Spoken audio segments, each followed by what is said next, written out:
Hey, what's up, everyone? It's Navarro, head trader Penny Stocks Club 13. It's Thursday, January 4th, 2024. And I know it's been a while since I recorded a video, but we're going to go over some of the trades that I'm currently holding and what I'm looking for tomorrow on a swing trade into next week. And just a disclaimer, this is not trading advice. This is simply for educational entertainment purposes only, so you trade at your own risk. So let's get to it, guys. So recently, we've had been using a new strategy for options trading, which was obviously very profitable. We're still trading or using that strategy. We're applying it to penny stocks now. Reason being is that right now penny stocks are starting to move. We've had some huge movers, and we continue to make trades where we can make easy money. Right, so that's what we're looking for, whether it's option stocks or anything else that we trade. That's where we're going to move on to so that we can be profitable throughout the year, not only on seasonal stocks or anything in between. So, without further ado, let's get to what I have in store for this video. First of all, this is IFRX. So, I called this one out today. Reason being is that it's starting to curl back up, oversold, right? Just a massive sell off. And it's about time for it to start making a little bit of a recovery and start squeezing some of the shorts that are in here. Also, build some momentum with this little range that it's got between 150 and the 185 level. So, I'm going to go ahead and zoom in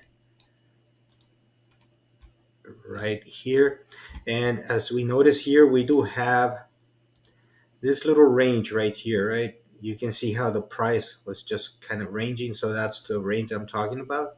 So if we go and expand that over here, the price, because this is range, the price action will be attracted like a magnet into this range. So 240, 260, 283 would be your highest, which will make sense because that's where you have our 200 as SMA. But of course, a move like that will not happen in one day. As you notice, it does not make that big of moves, right? So I would start taking profits anywhere over two if it starts making a move higher. Two and 240 would be my last take profit if it even gets there, but conservatively anywhere between 2 and 220, that's where I would take profits. Day trade possibility tomorrow over 185, guys, so watch those levels. That's IFRX. Next one, INO. So this is another one building momentum to the upside. As you notice, that's why I called it oversold pattern. And now it's starting to crawl back up. It's over the 200 SMA. So this one, where can it go? Well, we got a range up here. So if we are looking for profit taking, profit targets, we would go to those resistance levels, previous support levels that can become uh, resistance. So there we go from our entry to, let's say, first profit targets here 75 cents.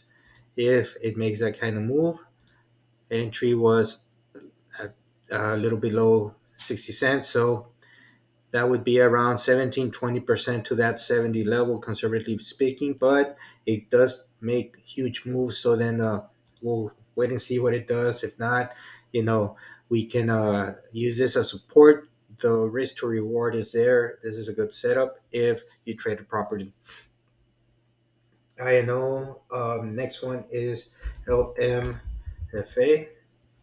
So this one again oversold, but if you notice, it tends to kind of hold momentum, right? It does hold that momentum. So if you notice here, it comes up, curls back, and into this huge move, right? Multi-day move.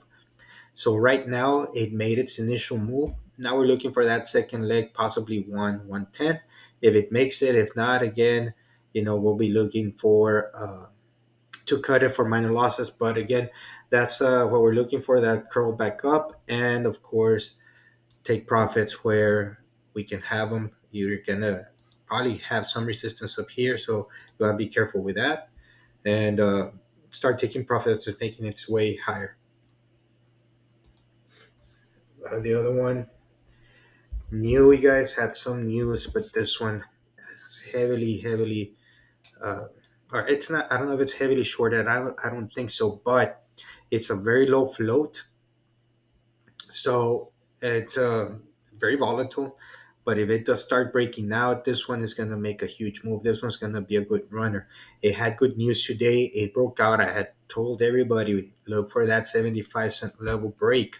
So if we go to the 1 day 3 minute, that's the thing it did. Once it got the news about FDA clearance on a specialized catheter or something like that, which, the news was good, in my opinion, for the company. That's the reason algos and everything started kicking in, pushing the price higher.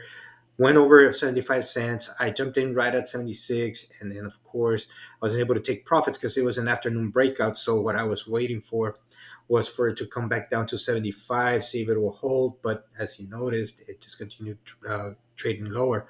Now, what we want to see is we want to see it break that level again, regain, and then start squeezing people out, start making a huge move. It is bouncing at the in the 1 hour time frame, which is one of the ones that I'm starting to use now more consistently, because every time I see the price action over the 200 SMA on the 1 hour time frame, it tends to bounce off there. That gives you a good indication of where the price action wants to go, whether it's a bullish or bearish. That's NUWE. Right now I'm in the red, but I did get a because it was a swing trade. I do not trade with a lot of sizing. I do minimal sizing to preserve capital for risk management. So, I was able to hold on to it, but again, it's not looking good in my opinion. So we'll see what happens tomorrow, and I'll probably cut it for a loss. So that's NUWE.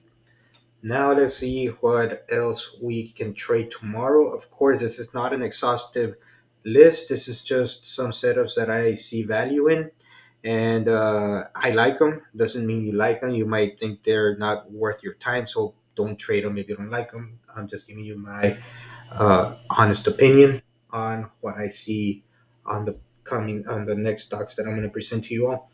First one is TMC. So TMC, as you notice here in the 1 hour time frame, it started making this move higher and it's creating momentum, which is the reason that I like this. Okay, we go to the 1 year 1 day, it does make huge moves, guys. So now we got this little cupping action, this curling action, bouncing off of the 200 SMA and trading above the 21 EMA. So I like this setup right now. Now, hopefully tomorrow, it just breaks out and, we got resistance up here. So that's your profit target, but it could definitely go higher. This one does make good moves and it did have increasing volume, as you can see here. So the relative volume was good, in my opinion, for continuation. But we can also anticipate a little cupping pattern, right? A little cup and handle. That's another thing we can expect. But let's go ahead and play this one on the breakout of 140 to 180. That'll be your trade for TMC. Next one, WLDS. And I like this one a lot, guys. It's way oversold.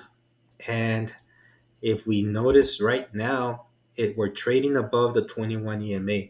Every time we touch it, almost every time we touch it, we get rejected. So we traded below the 21 EMA, broke above it, came back down. But now we're in a situation where we're oversold. And now we're trying to make that little move higher, similar to this, right? So we're looking for that move. Now we do have this huge gap. I don't believe it's going to fill the gap anytime soon, but we do want to catch a move to this little range right here to 60, 70 cents, probably, where we have this previous support. So I would be looking for a move to 60, where we have this first range. Would be the part that where I'm more interested in. So let's go ahead and set it up for us right now. This would be the profit target on a good breakout. As you notice, it does tend to make good moves when it goes higher. So 50 first take profit, 60 final take profit. That would be WLDS on a breakout over 40 cents, guys. So 40 cents is your breakout level, as you can see from previous resistance levels right there at 40 cents. So anywhere here would be a good entry. You got your stop loss right below this range right here where we are currently ranging in, or we could be the 21 EMA. We don't hold 21 EMA, then we can expect more downside. So that is WLDS. Only got a few more, and then we'll end it with that. FWBI, very low short float, curling pattern right here, fish hook pattern, right? Anything over 6 to the 7, 8 level, just a quick little move to finish off the hook pattern would be what you want to trade. FWBI and CLEU. Again, hugely oversold. So we're just looking for a little bit of short covering right to the 40 cent level, which would be a significant type of move. So if tomorrow we break and close strong, entry around this 22, 23 level, I would suggest a move to that 40 cent level and a good squeeze, a 2 3 day run, 81%. So that is something that we're looking for. CLEU. And last one, I already traded this one, but it's set up again today.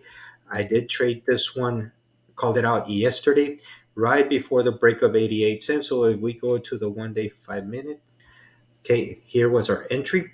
Then it broke out. I took profits at right here at around 88, 99 cents. Then I took some more profits off at 104 and final take profit at 101.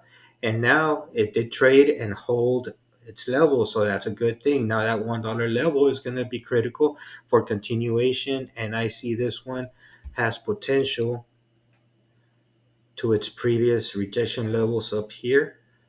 Okay, so we have that little zone 140, 150, and the only thing I see this one not doing is those huge single day moves, right? So to be conservative, you have to look for better, more realistic price alternatives as far as profit taking, right? Your PT, your profit taking target. So that 120 to 125 level would be a 25% gain, and it's very reasonable, right? And that'll be your trade for AEVA. I believe that's all I have. There are more setups that I like, but I wasn't gonna go over them. There's too many, and sometimes they're just ideas. They don't pan out, so that's why we set alerts and we have them on a short list, and then we take trades based off of the price action. And of course, just a reminder that we don't control the stocks. The stocks do whatever they're gonna do, but we do control our trades. You control when to enter. You control when to exit. And when I mean when to exit, I mean whether you take a loss or you take your profits. You are the only one controlling where you enter, where you exit, and there is nothing anybody else can do about it but yourself. So again, every time you enter a trade, remember you don't control what the stock does, but you do control what you do, your entries and your exits. So that is all I got for you guys. Catch you on the next one.